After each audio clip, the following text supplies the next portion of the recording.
जय माँ काली। मित्रों, आपका मेरे चैनल माँ काली माँ दुर्गा शक्ति संवाद में स्वागत है। मित्रों, अगर आप मेरे चैनल पर नए हैं तो आप मेरे चैनल को सब्सक्राइब कीजिए, लाइक कीजिए, शेयर कीजिए, साथ ही नोटिफिकेशन बेल को भी प्रेस कीजिए, जिससे मेरी आने वाली वीडियोस का नोटिफिकेशन आपको तुरंत मिल जाए।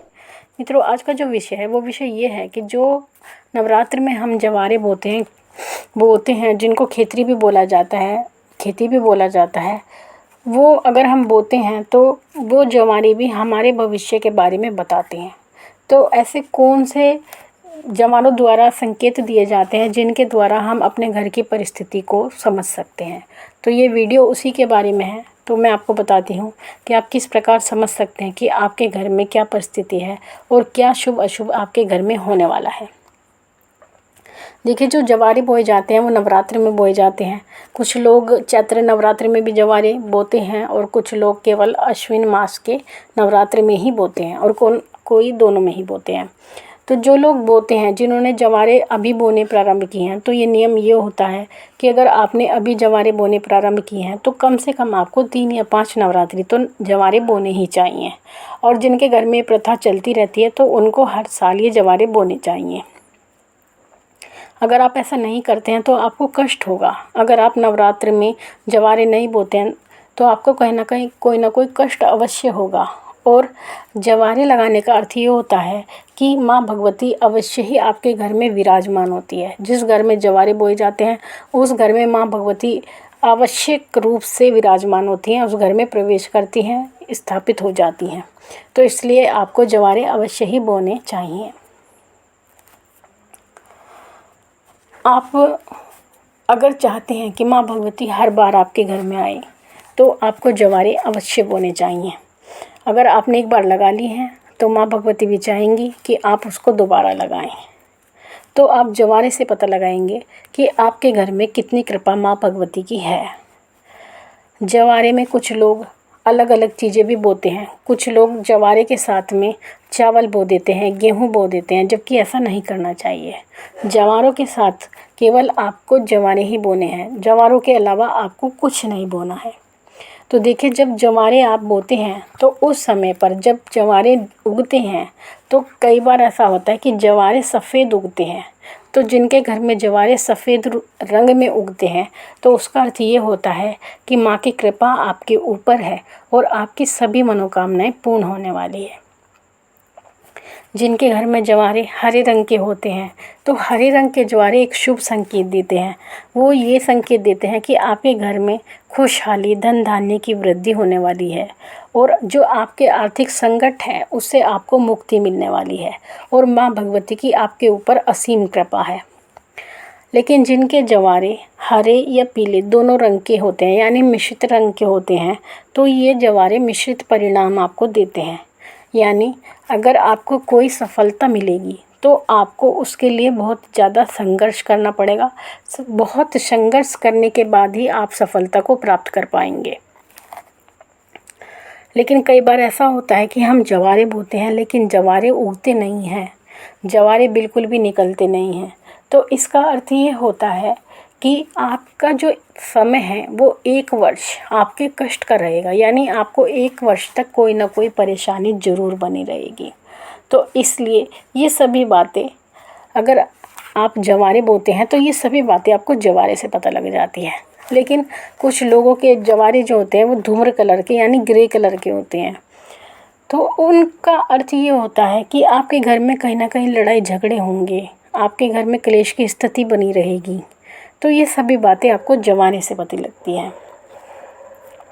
अगर आप जवारे बोते हैं तो आपको शुद्ध काली मिट्टी का प्रयोग करना चाहिए, उसमें थोड़ा उपला तोड़ करके मिलाना चाहिए। जवारे से पता लगता है कि आपकी भक्ति कितनी है, आप सच्चे भक्त हैं या आप केवल भक्ति का दिखावा करते हैं। कुछ लोग केवल देखी दिखाई भक्ति करते हैं। मैंने अपने जीवन में ऐसे बहुत लोग देखे हैं जो केवल देखी दिखाई भक्ति करते हैं। उनको ज्ञान नहीं होता, ना ही उनके अंदर कोई भाव होता है, लेकिन वो ये चाहते हैं, कहते हैं जैसे अंधों में काना सरदार होता है, उसी प्रकार से वो ये दिखाना चाहते हैं कि हम भी बहुत पूजा पाठ वाले हैं और हम भी ईश्वर को मानने वाले हैं। लेकिन उनको उस पूजा पाठ का कोई फल नहीं मिलता, क्योंकि देखी दिखाई चीज़ों से कभी मनुष्य को कोई लाभ नहीं होता है। अगर आप ज्वारे बोते हैं तो आपको ज्वारों को हमेशा ढक के रखना चाहिए। 4-5 दिन तक तो आपको बिल्कुल ढक के रखना चाहिए। आपको पत्तों से उन्हें ढक देना चाहिए। अशोक के पत्तों से ढक दें, आम के पत्तों से ढक दें, या फिर पान के पत्तों से आप उनको ढक दें। अशुद्ध स्त्री को जवारों के पास बिल्कुल नहीं जाना चाहिए। जिनको माहवारी पीरियड्स होते हैं उनको जवारों के पास बिल्कुल नहीं जाना चाहिए। ना ही जवारों में जल सींचना चाहिए और ना ही उनके ऊपर दृष्टि डालनी चाहिए। तो अशुद्धि वाली स्त्रियों को जवारों से दूर रहना चाहिए। तो ये सभी बातें आपको जवारों से पता लगती हैं और इन्हीं नियमों को आपको मानना भी चाहिए। तभी आपकी खेती अच्छी होती है, अच्छी आपको इसका फल भी मिलता है और माँ भगवती जवारों से प्रसन्न भी होती है। तो मित्रों, आशा करती हूँ मेरे द्वारा दी गई जानकारी आपको अच्छी लगी होगी। अब अपने सब्सक्राइबर का प्रश्न लेते हैं। प्रश्न है काजल चंदाना जी का। प्रश्न इनका बहुत महत्वपूर्ण है और आप सभी के लिए है। ये प्रश्न केवल इन्हीं का नहीं है, बहुत से लोगों का ये प्रश्न होता है और बहुत से लोगों की ये त्रुटि भी होती है। तो आप इस बात को ध्यान से समझना और पूरा इसका उत्तर भी सुनना। इन्होंने मुझसे पूछा है, दीदी मेरा काली मंदिर में अक्सर प्रार्थना पूरी हो जाती है, इसलिए मैंने काली माँ की तस्वीर 2 साल पहले लाई और चालीसा और उनकी आरती करने लगी। अब किसी ने बोला बिना गुरु के घर में काली की नॉर्मल पूजा नहीं करती। अब मैं क्या करूं? पूजा करना छोड़ दूं या तस्वीर को पीपल पे छोड़कर आऊं और घर में बिना तस्वीर के काली चालीसा पढ़ लूं? मैं कोई भोग भी नहीं देती इनको। पहली बात तो ये, आप किसी भी ईश्वर की पूजा करते हैं, माँ भगवती की, महाकाली की, माँ दुर्गा की, भोलेनाथ की, किसी भी देवी देवता की अगर आप पूजा करते हैं तो पहले आप ये बताइए आपको पूजा करना किसने कहा है कि आप पूजा कीजिए? आपके स्वयं का निर्णय है। जब आपके मन ने ये निर्णय लिया कि हमें पूजा करनी चाहिए और आपके मन में भक्ति का भाव आया, तो क्या ये भाव आपने किसी से पूछकर अपने मन में आप लेकर आए थे कि हम भक्ति करेंगे, या आपको किसी ने आदेश करा था? जब आपका निर्णय पूजा का था, जब आपका निर्णय भक्ति का था, तब आप किसी की सुनी सुनाई बातों पर क्यों अपना निर्णय बदलते हैं? और अगर जिसको आप लेकर आते हैं, आप किसी भी देवी देवता को लेकर आते हैं, तो आपके घर में उनकी ऊर्जा वास करने लगती है। आप अपने भाव से उस तस्वीर फोटो को जागृत कर देते हैं और जब वो जागृत हो जाती है तो उसका पूरा पूरा प्रभाव आपके घर में आता है। और अगर आप किसी के कहने से वो फोटो या जो भी आप मूर्ति लाए हैं उसको उठाकर अपने घर से चल पड़ते हैं, तो इसका अर्थ यह है कि आप अपने लिए एक कुआं खोद रहे हैं जिसमें एक दिन आपको गिरना ही गिरना है। क्योंकि अगर आप अपनी कहते हैं जागृत मूर्ति को, चैतन्य मूर्ति को, जो अपने भाव से आपने चैतन्य कर दी थी, ले जा करके पीपल के पेड़ के नीचे रखाते हैं, तो क्या माँ भगवती आपको आशीर्वाद देंगी? आपको श्राप देंगी और उस श्राप के कारण आपके घर में बर्बादी आएगी। अगर आप अपने घर में, क्या आप अपने घर से अपने माता पिता को, अपने बच्चों को उठाकर, अगर वो ये कह दे कोई कि ये इन्हें अपने घर से निकाल दीजिए, तो क्या आप उठा करके उनको अपने घर से बाहर फेंक देंगे? नहीं फेंक सकते। तो आप ईश्वर के बारे में ऐसा कैसे सोच सकते हैं कि आप उनको किसी के कहने से उठाकर चल पड़ते हैं? और कैसे आप उनकी पूजा बंद कर सकते हैं? अगर आप किसी के कहने से उनको उठाकर बाहर रख सकते हैं और उन किसी के कहने से अगर आप पूजा बंद कर सकते हैं, तो ध्यान रखिए आप सच्चे भक्त हैं ही नहीं। आपकी पूजा में खोट है, आपकी भक्ति में भी खोट है। और जो कोई व्यक्ति ऐसी बात करता है, मुझे उस व्यक्ति पर बहुत गुस्सा आता है। क्योंकि कोई भी चीज़ जो लाई जाती है वो अपने मन के साथ, अपने तन के साथ लाई जाती है।